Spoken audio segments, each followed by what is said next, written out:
নমস্কার, আমি অনুশ্রী সাহা, বর্ধমান বিশ্ববিদ্যালয়ের অন্তর্গত কালনা কলেজের বিএড বিভাগের চতুর্থ সেমিস্টারের ছাত্রী। আজকে আমি ইপিসি 3-র অন্তর্গত কন্টেন্ট ভিডিও তৈরির মাধ্যমে বাংলা সাহিত্যের একটি গুরুত্বপূর্ণ বিষয় আলোচনা করতে চলেছি। ইপিসি 3 কন্টেন্ট আলোচনার জন্য আমি নির্বাচন করেছি অষ্টম শ্রেণীর সাহিত্য মেলার অন্তর্গত শরৎচন্দ্র চট্টোপাধ্যায় রচিত পল্লী সমাজ উপন্যাসটির কিছুটা অংশ। পল্লী সমাজের রচয়িতা হলেন শরৎচন্দ্র চট্টোপাধ্যায়। এই শরৎচন্দ্র সম্পর্কে আমরা সকলেই কম বেশি কিছুটা জানি। আজ আরেকটু জেনে নিই। 1876 সালের 15 সেপ্টেম্বর হুগলি জেলার দেবানন্দপুর গ্রামে তিনি জন্মগ্রহণ করেন। শরৎচন্দ্র ছিলেন মানবদরদী, সমাজ সচেতক লেখক। তিনি সমাজের বিভিন্ন দিক, সমাজের হতদরিদ্র মানুষদের ওপর হয়ে যাওয়া অত্যাচার ও অবহেলিত নারী সমাজকে নিয়ে তিনি লেখালেখি করতেন। তার বিখ্যাত কয়েকটি উপন্যাস হলো বরদিদি, দেবদাস, গৃহদাহ, শ্রীকান্ত ইত্যাদি। বিখ্যাত গল্পগুলির মধ্যে রয়েছে মহেশ, লালু, অভাগের স্বর্গ, রামের সুমতি, মামলার ফল ইত্যাদি। তিনি বিভিন্ন ধরনের সমাজ সচেতনার লেখাগুলি বিভিন্ন ধরনের ছদ্মনাম নিয়ে লিখতেন। তার মধ্যে অন্যতম নামটি হলো অনিলা দেবী। 1938 সালের 16 জানুয়ারি তিনি পরলোক গমন করেন। এবার আসি মূল পাঠে। 2 দিন অবিশ্রান্ত বৃষ্টিপাত হইয়া অপরাহ্ন বেলায় একটু ধরণ করিয়াছে। কাহিনীর প্রেক্ষাপটেই আমরা দেখতে পাচ্ছি যে 2 দিন ধরে প্রবল বৃষ্টিপাত হয়েছে এবং কাহিনীর ঘটনার দিন অপরাহ্ন বেলায় অর্থাৎ বিকেল বেলায় একটু বৃষ্টি ধরণ করেছে অর্থাৎ থেমেছে। চণ্ডীমণ্ডপে গোপাল সরকারের কাছে বসিয়া রমেশ জমিদারি হিসাবপত্র দেখিতেছিল।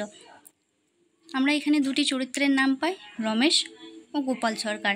আকস্মাৎ 20 জন কৃষক আসিয়া কাঁদিয়া পড়িল, ছোটবাবু এ যাত্রা রক্ষে করুন, আপনি না বাঁচালে ছেলেপুলের হাত ধরে আমাদের পথে ভিক্ষে করতে হবে।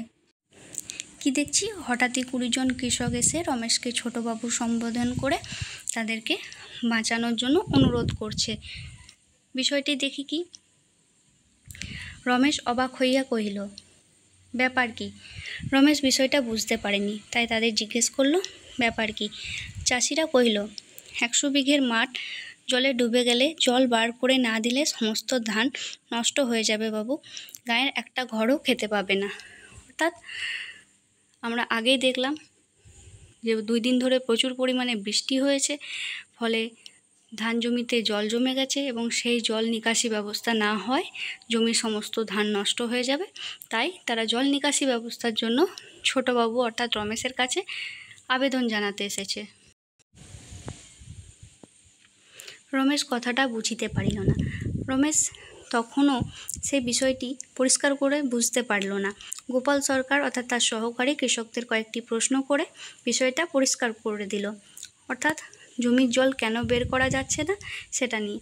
পূর্ব দিকে রয়েছে সরকারি বাঁধ, দক্ষিণ দিকের ও পশ্চিম দিকে উঁচু গ্রাম, তাই জল নিকাশি ব্যবস্থা সম্ভব নেই।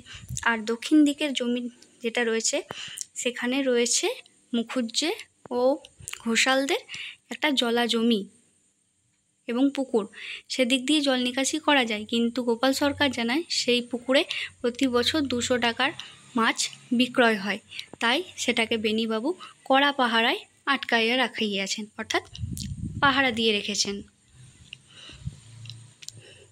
চাষিরা সকাল হইতে তাহাদের কাছে হত্যা দিয়া পড়িয়া থাকিয়াছিল। চাষিরা সকাল থেকে এই জল নিকাশি ব্যবস্থার আবেদনের জন্য বেনিবাবুর কাছে গিয়েছিল, কিন্তু বেনিবাবু তাদের কোনো উপকার করেননি, তাই তারা ব্যর্থ হয়ে কাঁদতে কাঁদতে রমেশের কাছে উঠে এসেছে। এই কথাটুকু শোনা মাত্রই রমেশ আর দ্বিতীয় কোনো কথার অপেক্ষা না করে সোজা প্রস্থান করিল। সে সোজা এসে হাজির হয় বেনিবাবুর কাছে। বেনিবাবু সেই সময় তাকিয়ায় হেলান দিয়ে বসে বসে তামাক সেবন করছিলেন।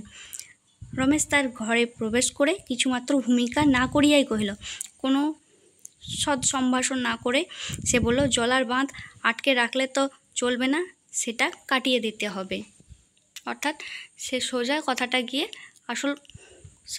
সোজা গিয়ে আসল কথাটা বলল যে পুকুরের বাঁধটা কেটে দিতে হবে জল নিকাশির জন্য।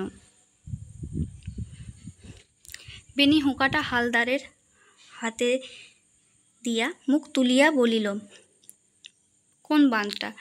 রমেশ যখন বেনির কাছে উপস্থিত হয় তখন বেনি ও রমেশ ছাড়াও সেখানে হালদার মশাই উপস্থিত ছিলেন। তার হাতে হুঁকাটা তুলে দিয়ে বেনি তাচ্ছিল্য ভরে বলল, কোন বাঁধটা? এই কথায় যথারীতি রমেশ ক্রুদ্ধ হয়ে উঠল, কিন্তু রাগ সংবরণ করে সে বলল, আর কয়টা বাঁধ আছে বড়দা? এখানে বুঝতে পারছি আমরা রমেশের সম্পর্কে বড়দা অর্থাৎ বড় দাদা হয় বেনিবাবু। বেনি বিষয় জানায় যে জল বের করার জন্য বাঁধ কেটে দিতে পারে, কিন্তু তার সঙ্গে যে 200 টাকার মাছ যে নষ্ট হবে তার খরচ কে দেবে শুনি? অর্থাৎ তিনি শুধু নিজের স্বার্থের কথা বলছেন। তিনি আবার রমেশকে বলেন যে সেই খরচা কে দেবে, তুমি না চাষারা? রমেশ তার প্রত্যুত্তরে বলে, চাষারা কেন দেবে? কোথা থেকে দেবে? তারা তো গরিব মানুষ, তাদের ধান জমি নষ্ট হয়ে যাচ্ছে, তারা সারা বছর খেতে পাবে না। তা আবার জল নিকাশির জন্য যদি 200 টাকা ক্ষতি হয়ে যায় তাহলে সেই টাকা তারা কোথা থেকে জোগাড় করবে? আর সেই বা দেবে কেন তা বুঝতে পারছে না। এর থেকে আমরা বুঝতে পারি যে শরৎচন্দ্র চট্টোপাধ্যায় আমরা যেমন প্রথমে জানলাম যে সমাজ দরদী, সমাজ সচেতক একজন লেখক, তিনি তৎকালীন যুগের সাধারণ কৃষক প্রজাদের ওপর জমিদারি অত্যাচারের কথাগুলি এখানে সুন্দরভাবে তুলে ধরেছেন। সেই সময় যেমন বেনির মতো অর্থাৎ বেনি ঘোষালের মতো যেমন অত্যাচারী জমিদার শাসক দেখা যায়, তেমন কিছু মানবদরদী, প্রজাদরদী রমেশের মতনও সুহৃদয় জমিদার ছিলেন। আজ কাহিনী এটুকুই থাক, পরের দিন পরবর্তী অংশ আলোচনা করব।